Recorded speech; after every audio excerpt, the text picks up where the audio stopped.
A chuva caía como balas quando o Diogo parou o carro na paragem de autocarro e me disse para sair. Talvez caminhar para casa debaixo desta tempestade te ensine algum respeito, disse ele, sem sequer olhar para mim enquanto eu saía para o aguaceiro. Vi as luzes traseiras do carro desaparecerem na escuridão, agarrando a minha mala encharcada e sorrindo entre os relâmpagos. Não fazia ideia de que eu estava a planear este momento há 3 meses. Quando apresentaram o relatório de pessoa desaparecida 2 dias depois, eu já estava num voo privado para Londres. 4 anos mais tarde, quando o meu helicóptero aterrou no seu estaleiro de construção falido, o Diogo Ferreira ficou branco como cal enquanto os seus trabalhadores apontavam para o céu. Era 15 de março de 2020 e eu tinha acabado de fazer 31 anos naquela manhã. A tempestade estava a formar-se durante todo o dia. Uma daquelas tempestades violentas de primavera que atravessam o Alentejo, como a vingança da natureza. Estava na paragem de autocarro no centro da cidade, na Avenida da Liberdade, em Évora, completamente encharcada, o meu vestido de aniversário arruinado, o meu cabelo cuidadosamente penteado colado ao crânio. Mas não estava a chorar, estava a calcular. O Diogo deixou-me ali como castigo, ou assim pensava ele. Mais cedo naquela noite, tínhamos estado em casa da mãe dele para o que supostamente seria o meu jantar de aniversário. A Patrícia Ferreira, uma mulher que fez de me odiar o seu passatempo pessoal durante os últimos 6 anos do meu casamento com o filho, passou toda a refeição a enumerar as minhas falhas como esposa. A Isabel não aprecia o quanto o Diogo trabalha, disse ela, cortando o seu ensopado de borrego com precisão cirúrgica. Fica sentada naquela casa o dia todo, a desperdiçar o dinheiro dele com os seus pequenos passatempos. Os meus pequenos passatempos. Como se o trabalho freelance de desenvolvimento web, que estava a financiar silenciosamente a nossa conta de emergência há 3 anos, fosse algum tipo de entretenimento adorável.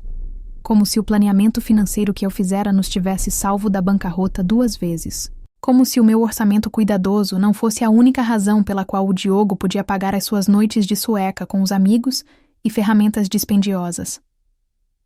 A mãe tem razão, disse o Diogo, sem sequer olhar para mim. Precisas de começar a mostrar alguma gratidão pela vida que te dei. A vida que me deu. A vida onde eu geria todas as despesas da casa, coordenava todas as obrigações sociais e, de alguma forma, permanecia invisível enquanto fazia tudo. A vida onde os amigos dele, o Ricardo Torres e o Miguel Lopes, me tratavam como a empregada de mesa pessoal em cada convívio. A vida onde a mãe dele discutia abertamente o quanto estava desapontada por o Diogo não ter casado com a Sofia Duarte, a filha do médico que se mudou para Lisboa. Eu sorri e assenti durante o jantar, como vinha fazendo há anos. Mas por dentro, estava a chegar a uma conclusão que se formava há meses. Já tinha acabado. A tempestade lá fora, na casa da Patrícia, foi a cobertura perfeita para o que veio a seguir. O Diogo tinha bebido bastante, a sua resposta habitual às críticas da mãe sobre tudo, desde a minha carreira até a minha incapacidade de produzir netos. Quando chegou a hora de ir embora, ele estava beligerante e à procura de uma discussão. Envergonhaste-me esta noite, murmurou enquanto conduzíamos pela chuva torrencial, sentada aí como um peso morto, enquanto a minha mãe tentava ajudar-te a entender as tuas responsabilidades. Ajudar-me a entender, como se ser sistematicamente diminuída e criticada fosse de alguma forma educativo. Lamento que te sintas assim, respondi calmamente, vendo os limpa-parabrisas lutarem contra o aguaceiro. Lamentas que eu me sinta assim? A voz dele subiu para aquele tom perigoso que eu conhecia tão bem. Devias lamentar ser tão ingrata. Sabes que mais? Talvez precises de aprender um pouco de humildade.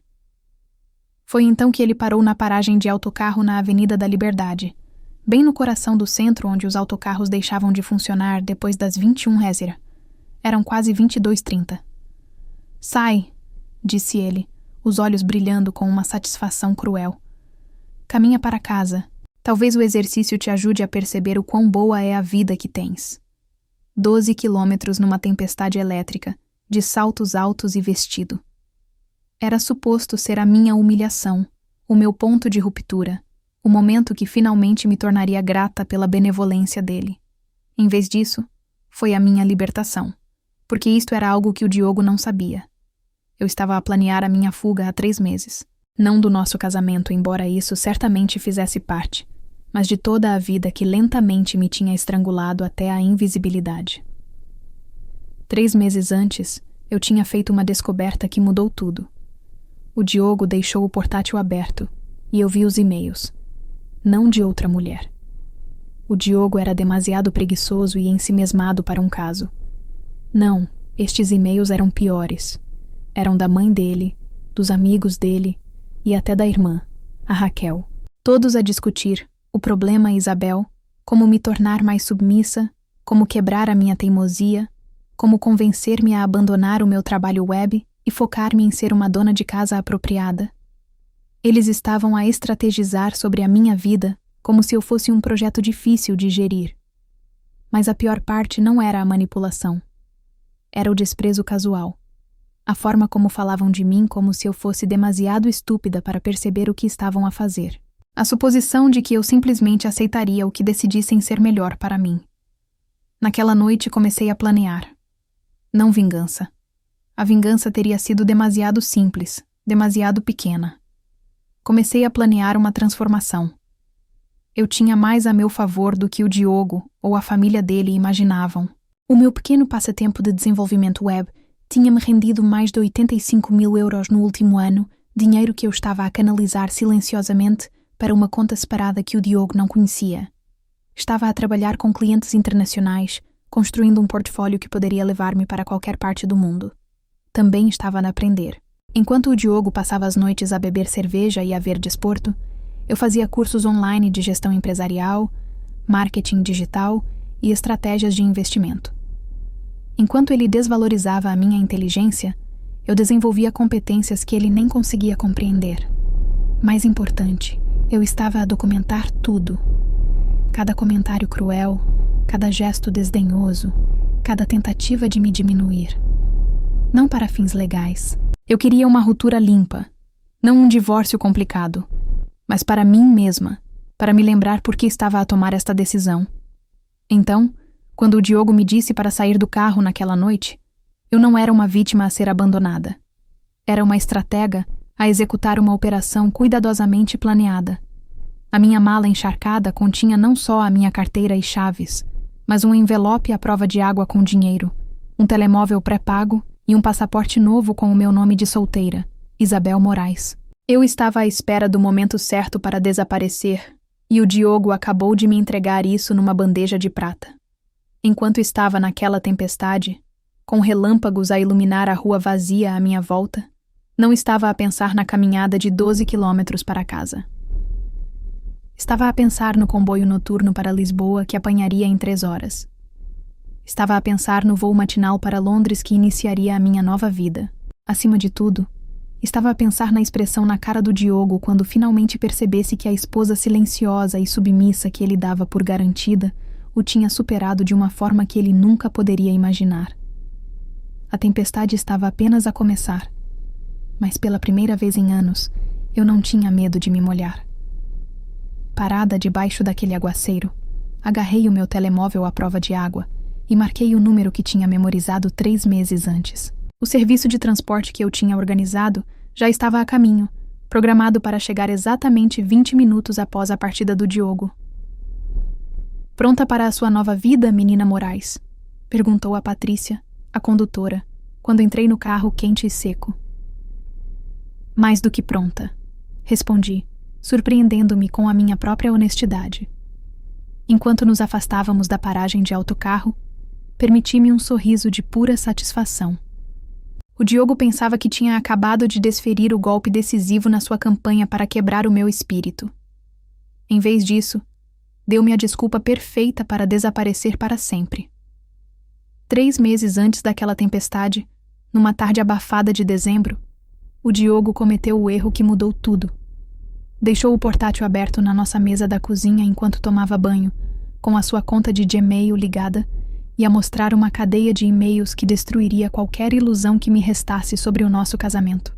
O assunto dizia: "A situação Isabel, notas da reunião familiar." As minhas mãos congelaram sobre o teclado. Devia ter fechado o portátil, afastado-me, preservado qualquer dignidade que restasse na nossa relação. Em vez disso, cliquei. O e-mail era da Patrícia Ferreira para o seu círculo íntimo. O Diogo, a irmã dele, a Raquel Gonçalves e os seus amigos mais próximos, o Ricardo Torres e o Miguel Lopes. O que li nesses e-mails fez o meu estômago contrair-se com uma mistura de raiva e clareza fria e calculadora. Ela está a tornar-se demasiado independente, escreveu a Patrícia. Este negócio de desenvolvimento web está a fazer com que ela pense que não precisa do Diogo. Precisamos de cortar isto pela raiz antes que ela comece a ter ideias de partir.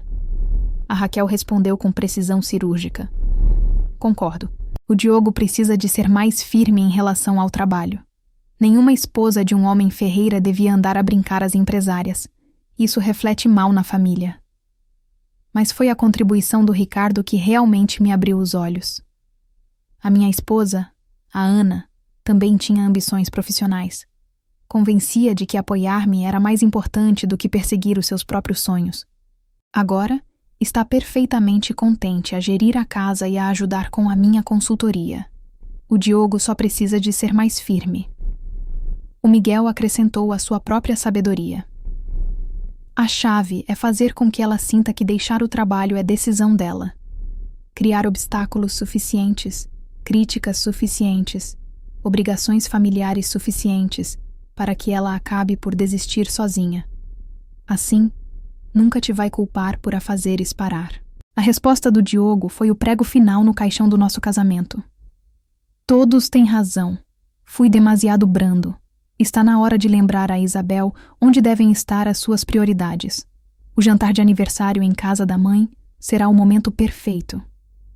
Eles estavam a planear quebrar-me de forma sistemática, metódica, com a eficiência fria de pessoas que me viam não como uma pessoa, mas como um problema a resolver. Assim que comecei a procurar, o padrão tornou-se impossível de ignorar. Cada reunião familiar onde fui subtilmente criticada. Cada sugestão de que o meu trabalho estava a roubar tempo ao Diogo. Cada comentário casual sobre como as esposas bem-sucedidas apoiavam as ambições dos maridos em vez de perseguirem as suas próprias. Não tinha sido acidental. Tinha sido coordenado. Desloquei o cursor por meses de e-mails, cada um revelando outra camada de manipulação.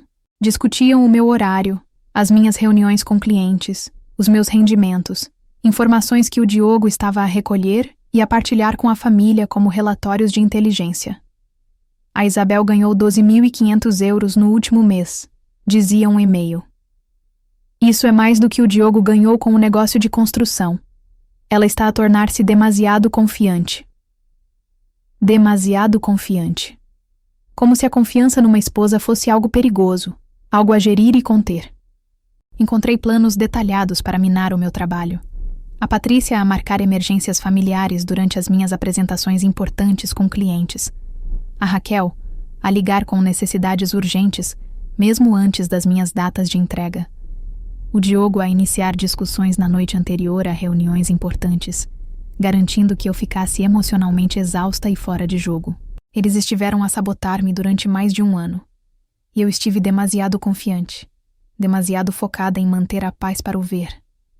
Mas os e-mails revelaram algo mais, algo que eles não compreendiam completamente. O verdadeiro estado do negócio do Diogo. Enquanto estavam focados em diminuir os meus rendimentos, estavam a ignorar o quanto realmente precisávamos deles. A Ferreira Construções estava a falhar. O Diogo estava a mentir a todos, incluindo a família, sobre quão más as coisas estavam. As noites de sueca, as ferramentas dispendiosas, os gastos casuais, tudo estava a ser financiado pelo meu trabalho de desenvolvimento web. Sem os meus rendimentos, teríamos perdido a casa há 18 meses.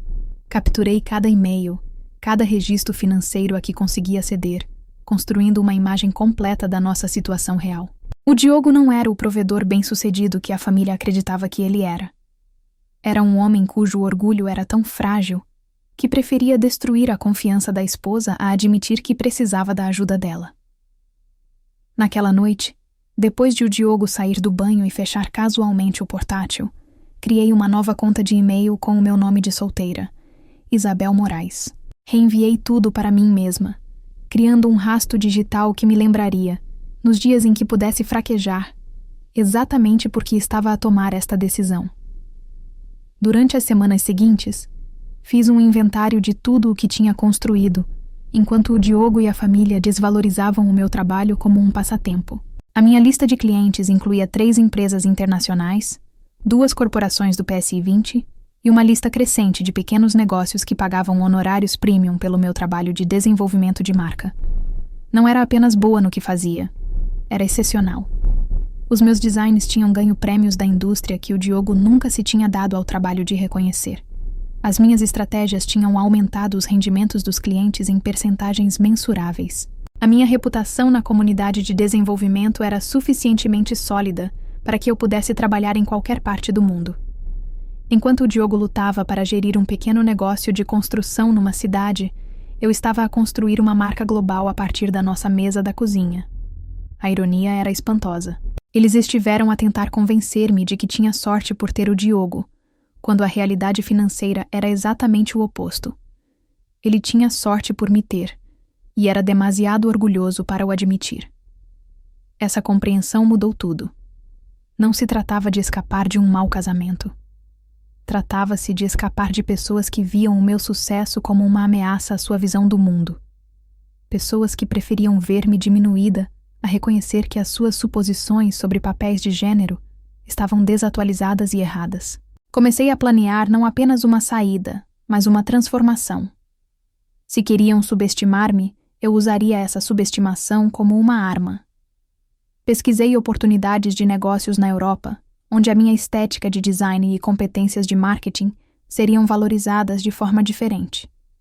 Identifiquei mercados onde a experiência portuguesa em branding digital estava em alta demanda. Comecei a aprender alemão básico e francês através de cursos online, dizendo ao Diogo que estava a fazer aulas de passatempo para me melhorar. Ele encorajou-me, pensando que eu estava finalmente a focar-me em auto-melhoramento, em vez de ambições profissionais. Ele não fazia ideia de que eu estava a preparar-me para construir algo muito além da sua compreensão. Também comecei a treinar, não por vaidade, mas por força física e mental. Fiz aulas de defesa pessoal, dizendo ao Diogo que queria sentir-me mais segura quando ele trabalhava até tarde. Abri contas de investimento, aprendendo a fazer crescer o dinheiro que estava a mover silenciosamente para fora das nossas finanças conjuntas. Cada competência que desenvolvi, cada plano que fiz, cada euro que poupei, tudo aconteceu enquanto o Diogo e a família continuavam a sua campanha para me tornar mais pequena. Pensavam que estavam a ganhar porque eu deixei de discutir com as críticas deles. Não perceberam que eu tinha deixado de me importar completamente com as opiniões deles. No início de março, tinha tudo no lugar. Um fundo de guerra substancial nas minhas contas privadas, um portfólio suficientemente forte para garantir clientes em qualquer parte do mundo, documentação de cada conversa manipuladora, cada ataque coordenado à minha confiança, cada mentira que o Diogo tinha dito sobre as nossas finanças. Mais importante, tinha clareza.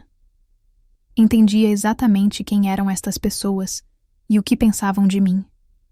A parte triste não era a crueldade deles. Era a suposição de que eu era demasiado fraca ou estúpida para a reconhecer. Eles deram-me o presente da clareza moral absoluta. Eu não lhes devia nada. Tudo o que precisava era do momento certo para desaparecer. Um momento em que a minha ausência fosse suficientemente dramática para marcar um ponto, mas suficientemente limpa para garantir que não me poderiam seguir. O Diogo entregou-me esse momento numa bandeja de prata embrulhada numa tempestade e amarrada com a sua própria arrogância. Enquanto estava na chuva 3 meses depois, já não estava a pensar na traição dele. Estava a pensar na minha liberdade. A mulher que descobriu aqueles e-mails tinha sido a vítima deles. A mulher que prosperaria na Europa seria a sua própria criação. Depois de descobrir aqueles e-mails, tornei-me uma atriz na minha própria vida. Todas as manhãs, acordava ao lado do Diogo e sorria com o mesmo sorriso que lhe dava há 6 anos. Fazia-lhe o café exatamente como ele gostava, 2 açúcares, 1 fio de natas. Perguntava-lhe sobre o seu dia, os seus projetos, a saúde da mãe. Desempenhava o papel de esposa dedicada tão perfeitamente que, por vezes, até eu esquecia que estava a representar. A chave era compreender a minha audiência.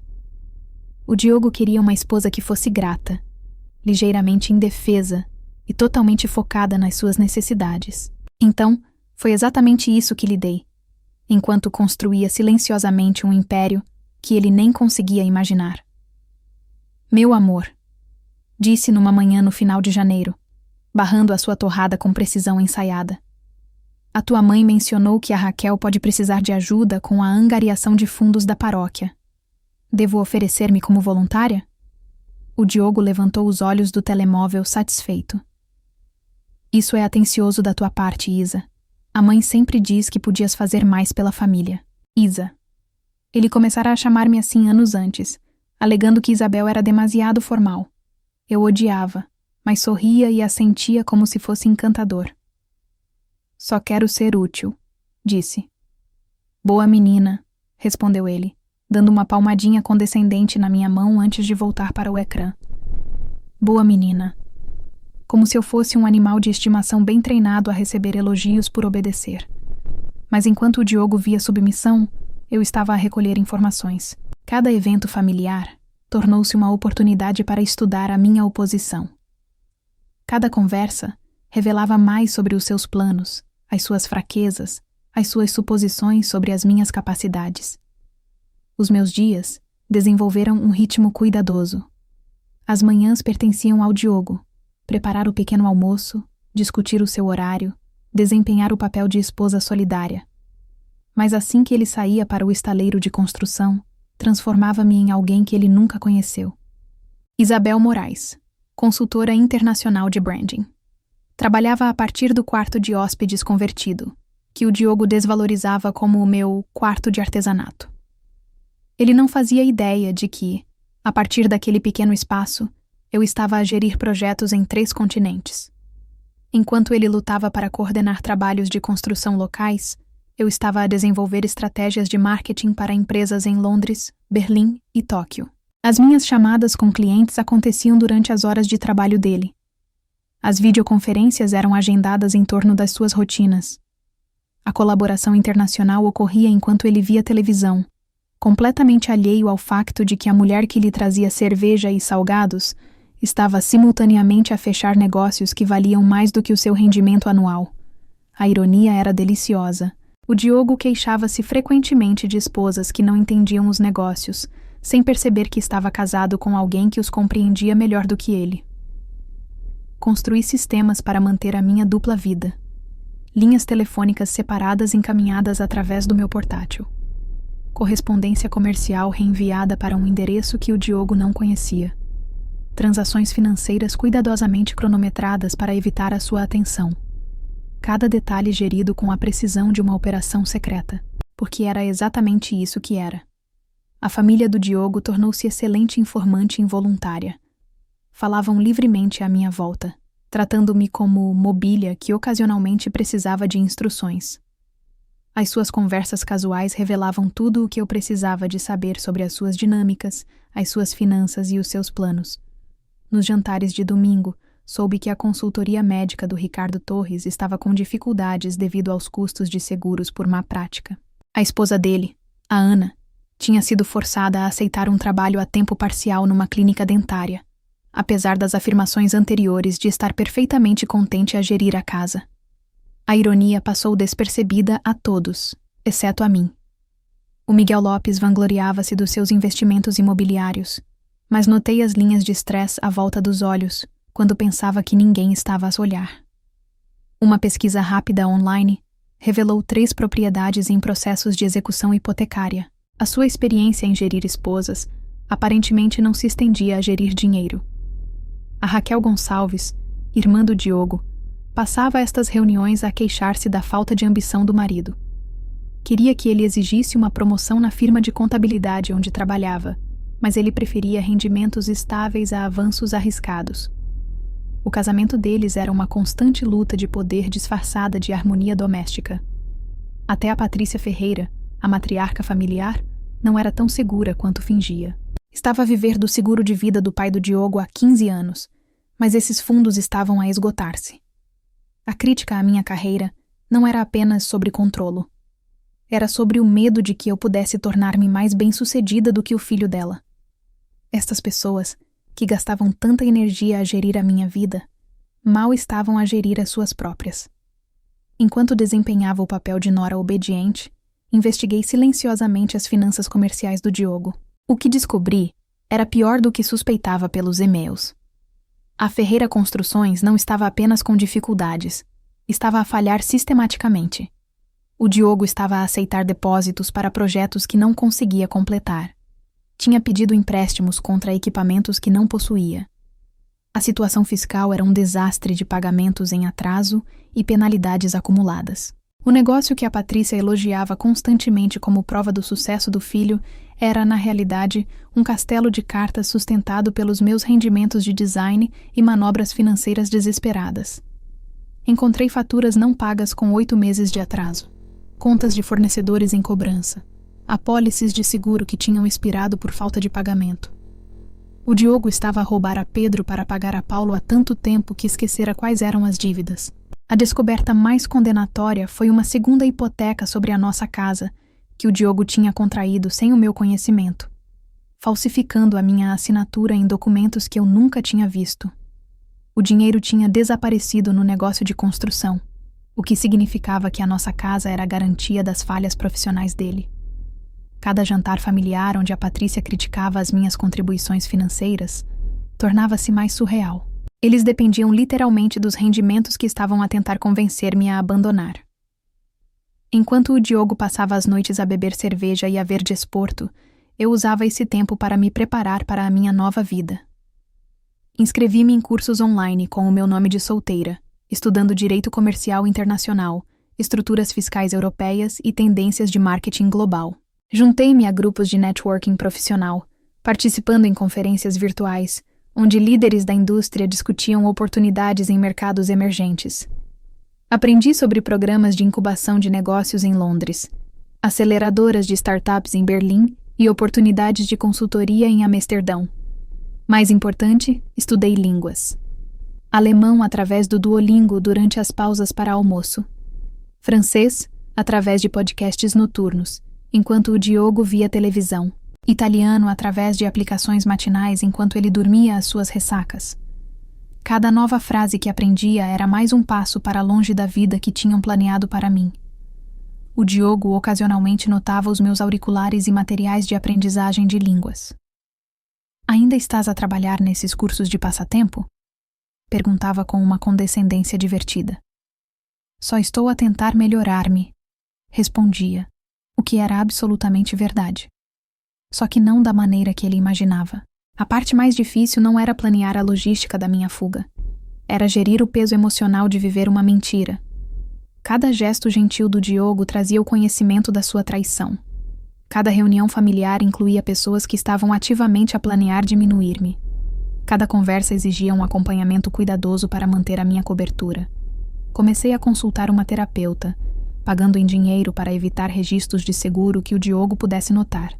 A doutora Carmen Ribeiro ajudou-me a entender que a minha raiva não era destrutiva. Era esclarecedora. Não estás a deixar um casamento, disse-me durante uma sessão. Estás a escapar de uma conspiração. Essa perspectiva mudou tudo.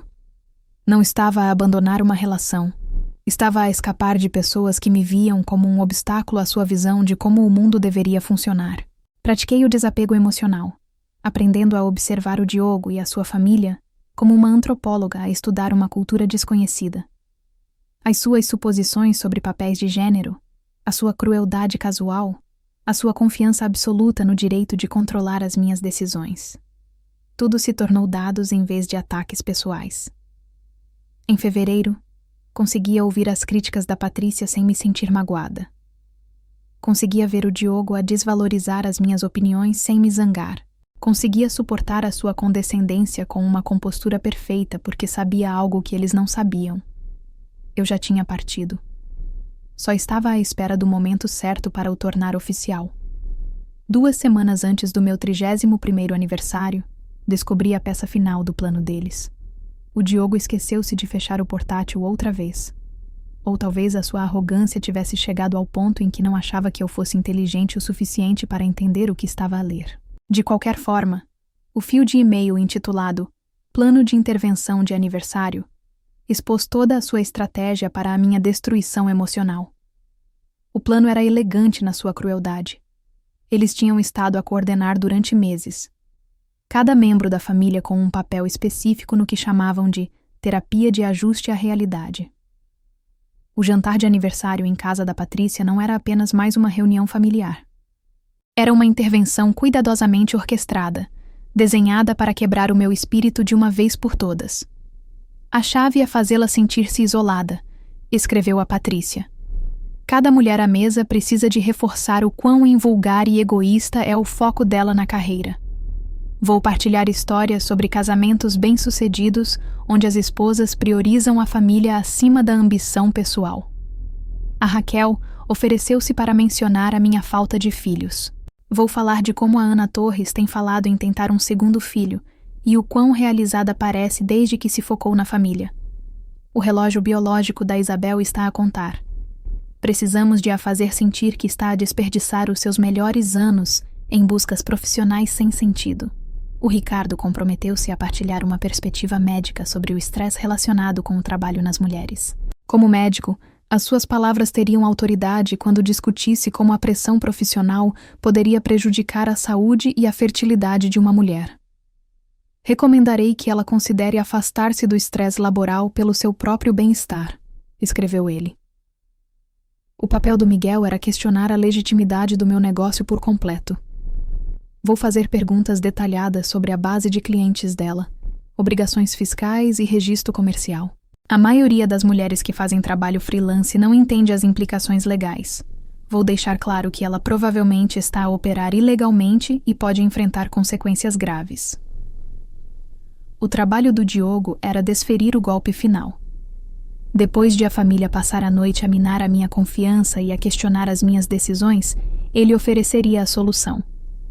Sugiro que ela faça uma pausa no trabalho para se focar no nosso casamento e formar uma família. Vou enquadrá-lo como romântico, querendo prover para ela para que não tenha de se preocupar com dinheiro nunca mais. Ler a coordenação deles era como descobrir que pessoas em quem confiavas estavam a planear o teu assassinato, exceto que, em vez de matarem o teu corpo, queriam assassinar o teu espírito, a tua independência, o teu sentido de valor próprio. Naquela noite, enquanto o Diogo dormia ao meu lado, completamente alheio ao fato de eu saber do plano dele, finalizei os meus próprios preparativos. Amanhã seria o meu aniversário. Amanhã, o Diogo conduziria até aquela paragem de autocarro pensando que me estava a ensinar humildade. Em vez disso, estaria a entregar-me a minha liberdade.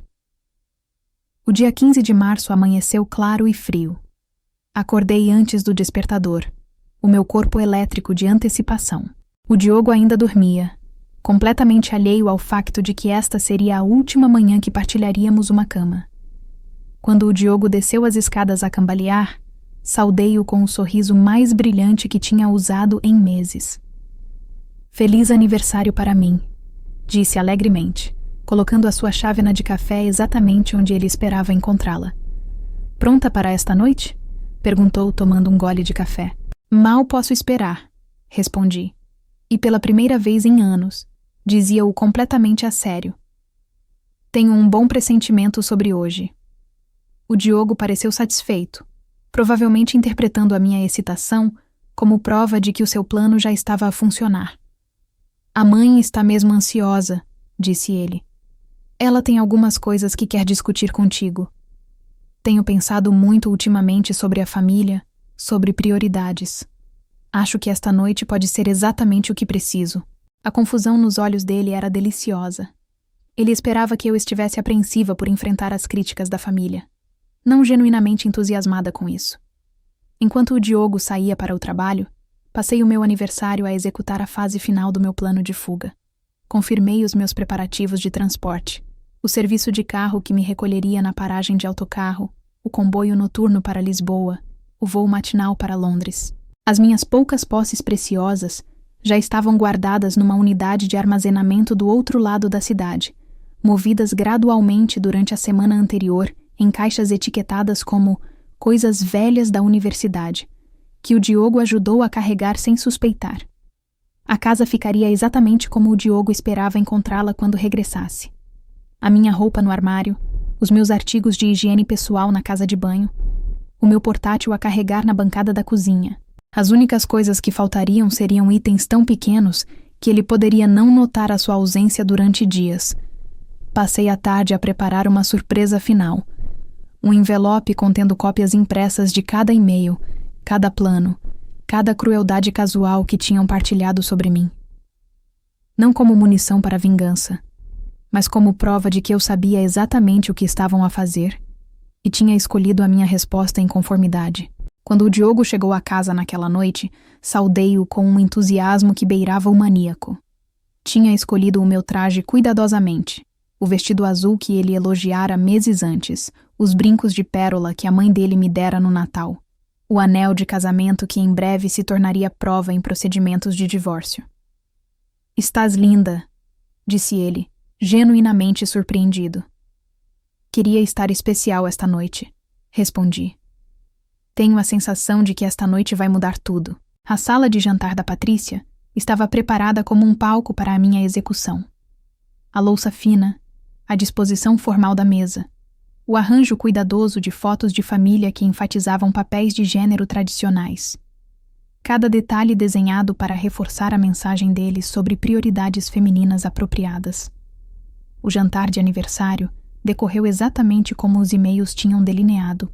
Perguntas casuais sobre o meu trabalho, que se tornaram progressivamente mais críticas, referências subtis à minha falta de filhos, conselhos médicos sobre estresse e fertilidade, sugestões gentis de que eu poderia ser mais feliz com prioridades diferentes. Respondi a cada ataque com consideração ponderada, como se nunca tivesse ouvido estas ideias antes e as achasse fascinantes. "São todos tão sábios", disse durante a sobremesa. "Posso ver por que o Diogo valoriza tanto as vossas opiniões. Deram-me muito em que pensar." O Diogo estendeu a mão e apertou a minha, os olhos brilhando com antecipação de vitória. "Eu disse-te que eles se preocupam contigo, Isa. Todos queremos o melhor para ti." "Eu sei", disse suavemente. "E acho que finalmente estou pronta para aceitar o que isso significa." A satisfação à volta da mesa era palpável. Pensavam que tinham vencido. Pensavam que eu tinha sido quebrada pelo seu assalto coordenado à minha confiança e independência. Não faziam ideia de que, em menos de 3 horas, desapareceria das suas vidas para sempre, deixando apenas a prova da sua conspiração e o eco da sua própria arrogância. O ato final estava prestes a começar. A chuva começou assim que saímos da casa da Patrícia, gotas gordas a salpicar contra o para-brisas como lágrimas de um céu zangado. O Diogo estava invulgarmente calado durante a viagem, a mandíbula firme naquela expressão familiar de determinação justa. "Foi uma noite maravilhosa", disse suavemente, vendo a tempestade intensificar-se lá fora. "A tua família realmente abriu-me os olhos esta noite." "Eles preocupam-se contigo, Isa", disse ele, a voz carregando aquele tom condescendente que eu aprendera a desprezar. "Por vezes, preocupar-se significa ter conversas difíceis." "Agora entendo isso", respondi, a minha voz tremendo com o que o Diogo interpretou como uma rendição iminente. "Fui tão egoísta, tão focada nos meus próprios desejos, em vez do que é melhor para a nossa família." O sorriso que se espalhou pela cara dele era predatório. Este era o momento para o qual ele tinha construído durante meses. O reconhecimento completo da sua autoridade sobre as minhas decisões, as minhas ambições, o meu próprio sentido de identidade. A tempestade estava a piorar. Lençóis de chuva transformavam as ruas familiares num cenário aquático indistinto. O Diogo conduzia com a confiança de um homem que acreditava estar a salvar-me das minhas próprias ilusões. Quando o Diogo parou na paragem de autocarro da Avenida da Liberdade, senti um estranho momento de gratidão. Não pelo que ele estava prestes a fazer, mas pela clareza absoluta do seu caráter que este momento proporcionaria.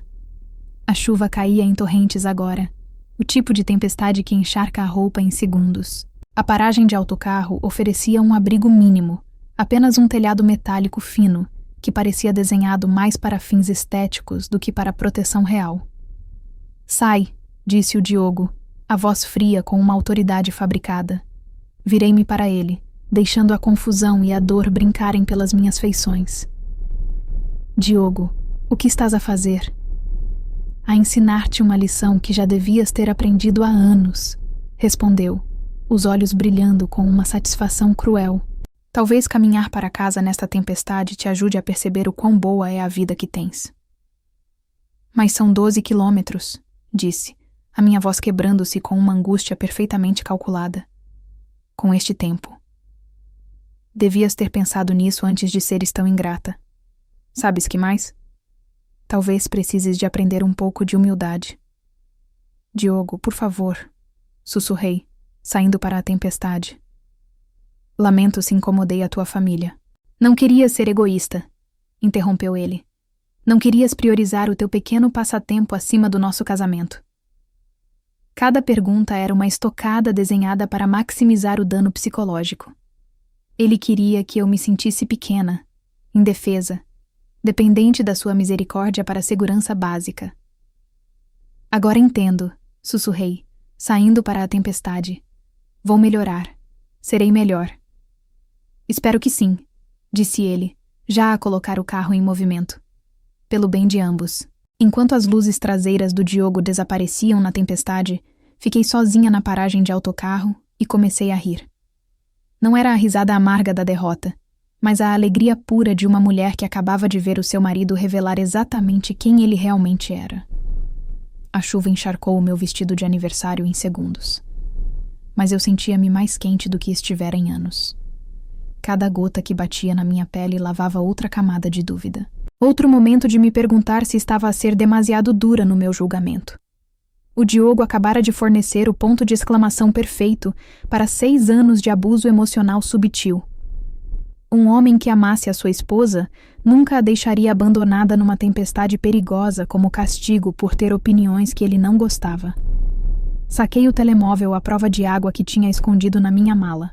O serviço de transporte que organizei já estava a caminho, programado para chegar exatamente 20 minutos após a partida do Diogo. O tempo era tudo em operações como esta. Enquanto esperava, compus uma mensagem de texto para a minha irmã no Algarve. A começar de novo esta noite. Explico tudo em breve. Estou segura e livre. A mensagem estava programada para ser enviada em 3 horas, depois de eu estar a salvo no comboio para Lisboa. A milhas de distância, o Diogo provavelmente já estava ao telemóvel com a mãe, relatando o sucesso da sua intervenção de aniversário. Eles pensavam que entendiam de psicologia, pensavam que sabiam como quebrar o espírito de alguém e reconstruí-lo segundo as suas especificações. Quando o Diogo percebesse que eu não estava a caminhar para casa na tempestade, eu já estaria fora do seu alcance para sempre. As luzes dianteiras do meu veículo de resgate apareceram através da chuva exatamente na hora marcada. Enquanto entrava no interior quente e seco, senti as últimas correntes da minha vida anterior a caírem. A tempestade que o Diogo pensou que me quebraria foi, na verdade, a minha salvação. Eles tinham orquestrado o meu aniversário como o início da minha rendição completa. Em vez disso, tornou-se o momento da minha libertação total. Noite difícil? Perguntou a Patrícia, a condutora, sem julgar. Eu tinha reservado o seu serviço especificamente porque as avaliações mencionavam discrição e fiabilidade. Na verdade, disse, surpreendendo-me com a minha honestidade, é a melhor noite que tive em anos. Durante a viagem de 20 minutos até a estação de comboios, executei a fase final da minha estratégia de comunicação. O meu telemóvel continha mensagens de texto pré-escritas para todos os que precisavam de saber que eu estava segura, cada uma programada para ser enviada em intervalos cuidadosamente calculados ao longo das próximas 48 horas. As mensagens criariam um rasto sugerindo uma aventura espontânea, em vez de uma fuga calculada. Quando o Diogo percebesse que estas eram automatizadas, eu já estaria estabelecida na minha nova vida com residência legal e credenciais profissionais. Na estação de comboios, completei a tarefa mais satisfatória de toda a minha fuga. Entregar o pacote de provas que destruiria a confiança da família do Diogo na sua guerra psicológica. O pacote continha cada e-mail que eu descobrira, organizado cronologicamente com secções destacadas mostrando a sua coordenação. Incluí uma cronologia detalhada, mostrando como as emergências familiares tinham sido deliberadamente programadas para sabotar as minhas apresentações com clientes. Mais condenatório de tudo, documentei como os meus rendimentos estavam a subsidiar o negócio falido do Diogo há 3 anos. A carta de apresentação era breve e clínica. Diogo, encontrei os teus e-mails. Todos eles. Sei do plano de intervenção de aniversário, da campanha para minar o meu negócio e do esforço coordenado da tua família para quebrar o meu espírito. Sei da segunda hipoteca que fizeste na nossa casa sem o meu consentimento. Vou pedir o divórcio. Não me estou a esconder de ti. Estou apenas a construir uma vida onde pessoas como tu não me podem tocar. Isabel Moraes. O uso do meu nome de solteira sinalizaria que eu não estava apenas a deixar o nosso casamento. Estava a apagar qualquer vestígio de conexão com a família dele. Enquanto me acomodava no meu assento no comboio noturno para Lisboa, revisei a estratégia financeira que tornou a minha fuga possível. O Diogo e a sua família passaram meses a tentar convencer-me de que o meu trabalho era um passatempo que não me podia sustentar independentemente. Eles estavam prestes a descobrir exatamente quão errados estavam. O meu negócio de consultoria tinha gerado mais de 130 mil euros no último ano. Os clientes europeus que eu estava a cultivar já estavam comprometidos com contratos no valor de 180 mil euros para o ano seguinte, com opções de expansão que poderiam duplicar esse montante. Enquanto o Diogo estava a pedir emprestado contra a nossa casa para financiar a sua empresa de construção falida, eu estava a construir uma base de clientes internacional que me permitiria trabalhar em qualquer parte do mundo. Durante a viagem de 8 horas de comboio, finalizei a minha transição comercial. Os meus clientes europeus receberam atualizações sobre a minha linha temporal acelerada para relocalizar operações para Londres. A resposta foi entusiástica. A experiência de marketing portuguesa estava em alta demanda. Também ativei relações comerciais que estava a construir com firmas legais britânicas especializadas em serviços para expatriados portugueses. Quando o meu avião aterrasse em Londres, eu teria representação legal, relações bancárias comerciais e arranjos de habitação temporária, tudo confirmado. A startup de tecnologia de Manchester ofereceu-se para patrocinar o meu pedido de visto de trabalho e fornecer espaço de escritório a longo prazo. O que o Diogo desvalorizava como brincadeiras no computador estava, na verdade, a abrir portas para oportunidades que ele nunca poderia imaginar. Enquanto o amanhecer se erguia sobre o campo alentejano, completei o passo final: tornar-me oficialmente Isabel Moraes em todos os sentidos práticos. O meu passaporte, licenças comerciais, relações bancárias e credenciais profissionais eram todas legítimas e legais.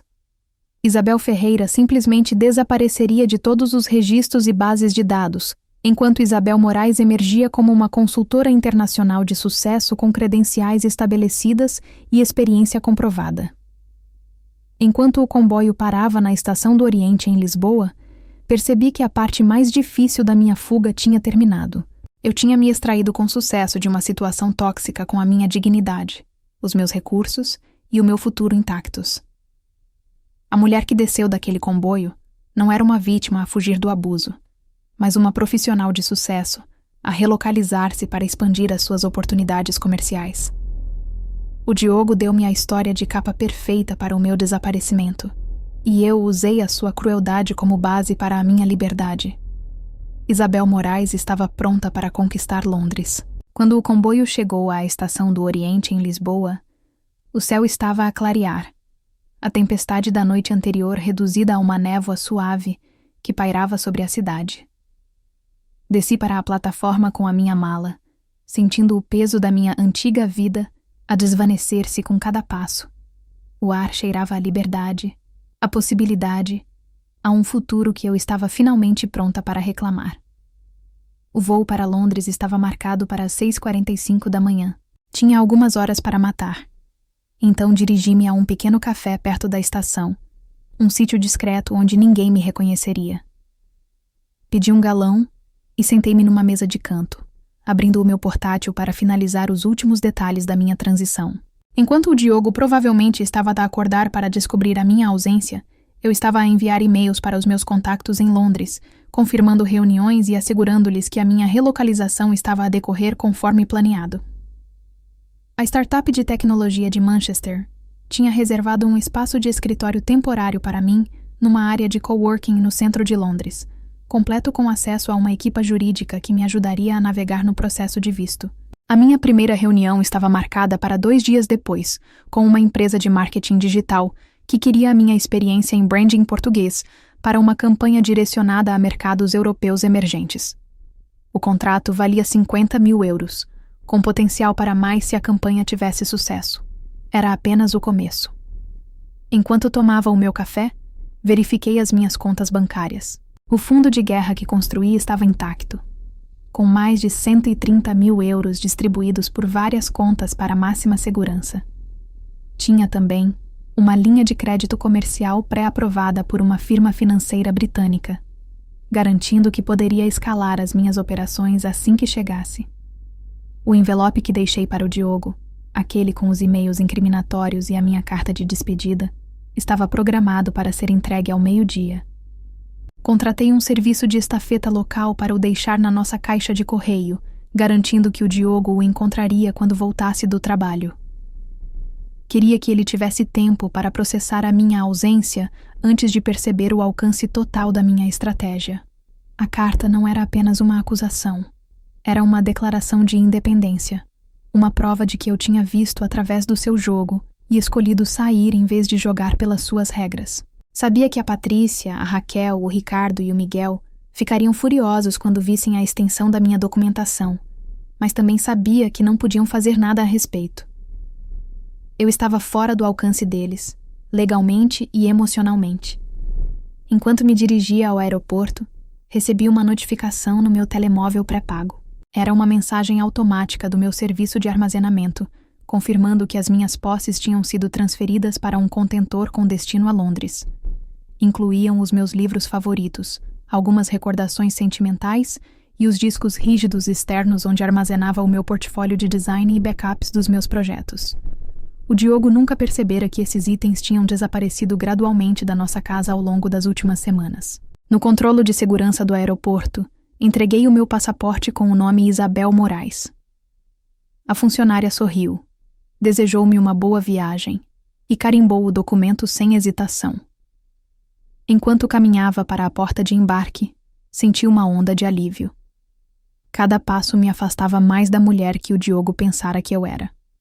O voo para Londres foi tranquilo, o céu matinal limpo e brilhante. Enquanto olhava pela janela, vi Portugal a encolher-se abaixo de mim, as colinas verdes do Alentejo dando lugar à vastidão do Atlântico. Não senti tristeza, nem arrependimento. Apenas uma clareza feroz sobre o que viria a seguir.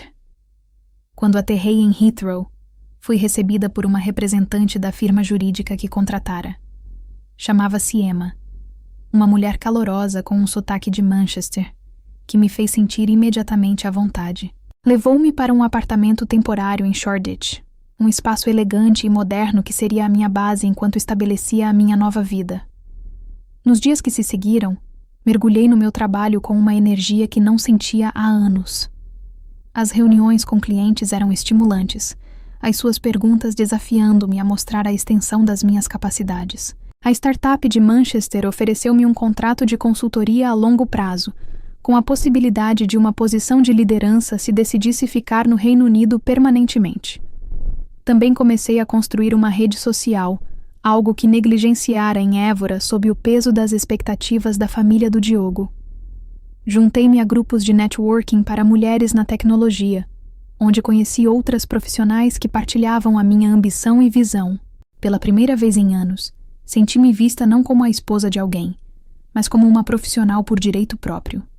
Enquanto isso, as mensagens programadas que deixara começaram a chegar aos meus contactos em Portugal. A minha irmã recebeu a primeira, respondendo com uma mensagem de apoio que me fez chorar pela primeira vez desde que saíra do carro do Diogo.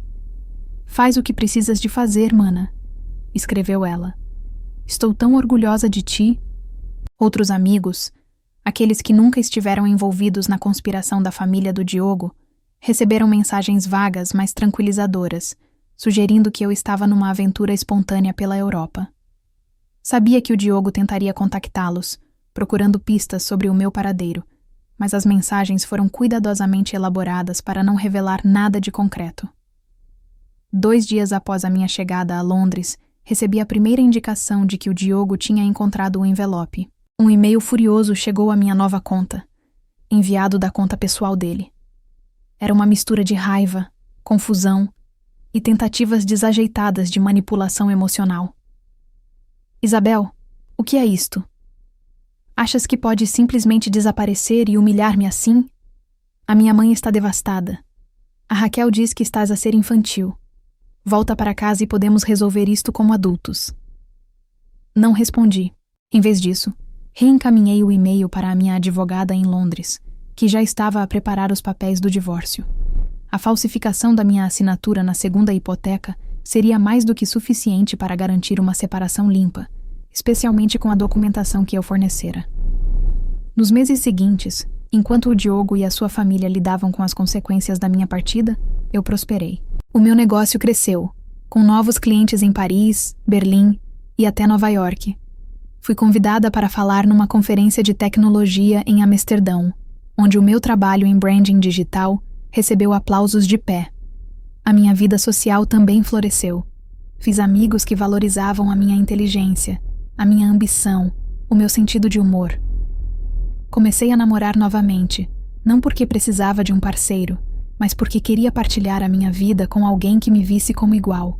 4 anos depois, em 2024, estava a liderar uma empresa de consultoria com uma equipa de 12 pessoas e escritórios em Londres e Lisboa. O meu nome, Isabel Moraes, tornou-se sinônimo de inovação em branding digital. Fui destaque em revistas da indústria, convidada para painéis de discussão e até escrevi um livro sobre estratégias de marketing para mercados globais. Enquanto isso, a Ferreira Construções entrou em colapso. O Diogo, incapaz de sustentar o negócio sem os meus rendimentos, enfrentou falência. A Patrícia vendeu a casa da família para cobrir as dívidas dele, e a Raquel mudou-se para o Porto, supostamente para escapar à vergonha. O Ricardo e o Miguel, cujos próprios negócios sofreram reveses, cortaram contato com o Diogo, culpando-o pela queda. Em 2024, recebi um convite para uma conferência de tecnologia em Lisboa. Era a oportunidade perfeita para regressar a Portugal, não como a esposa submissa que o Diogo abandonara, mas como uma líder de indústria. Aluguei um helicóptero para me transportar do aeroporto para o local da conferência. Um gesto extravagante que sabia que chamaria a atenção. Quando o helicóptero aterrou no antigo estaleiro de construção do Diogo, agora um terreno vazio à venda, vi-o lá embaixo, a olhar para o céu com os trabalhadores que restavam. A expressão na cara dele era uma mistura de choque, descrença e algo que se assemelhava a medo. Não desci para o confrontar. Não precisava. A minha presença, a minha ascensão, o rugido das pás do helicóptero, tudo isso dizia mais do que quaisquer palavras poderiam. Enquanto o helicóptero subia novamente, rumo ao local da conferência, olhei para baixo e vi o Diogo a encolher-se na distância. Não era apenas o homem que me abandonara na paragem de autocarro. Era um lembrete do que eu superara, do que construíra, de quem me tornara. Isabel Moraes não era apenas um nome. Era uma promessa que fiz a mim mesma na chuva. Uma promessa que mantive. E enquanto voava sobre Lisboa, soube que a tempestade que o Diogo pensara que me destruiria tinha, na verdade, sido o catalisador para a minha transformação.